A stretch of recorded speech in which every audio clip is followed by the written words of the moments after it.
তোমার নাম কি গো? আমার নাম বাদরমুখী। ওরার নাম কেন?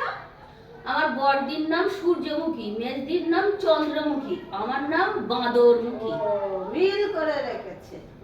তা তোমার বাবার নাম কি? আমার বাবার নাম ট্যাক্সি। এত নাম থাকতে এরকম নাম কেন? আমার ঠাকুমারে ডাক্তারখানায় নিয়ে যাচ্ছিল, তাই আমার বাবা ট্যাক্সির মধ্যে হয়ে গিয়েছে, ওই জন্য আমার বাবার নাম ট্যাক্সি। বুঝলাম বুঝলাম। তা তোমার পড়াশোনা কত দূর? পড়াশুনো এখান থেকে শ্যামবাজার হবে। ও বাবা, আমার তো বলাটাই ভুল হলো। বলি, তুমি স্কুলে কোনোদিন গিয়েছিলে? হ্যাঁ, একদিন গেছিল, আমার মা ভোট দিতে গেছিল, মার হাত ধরে গেছিল। বাহ,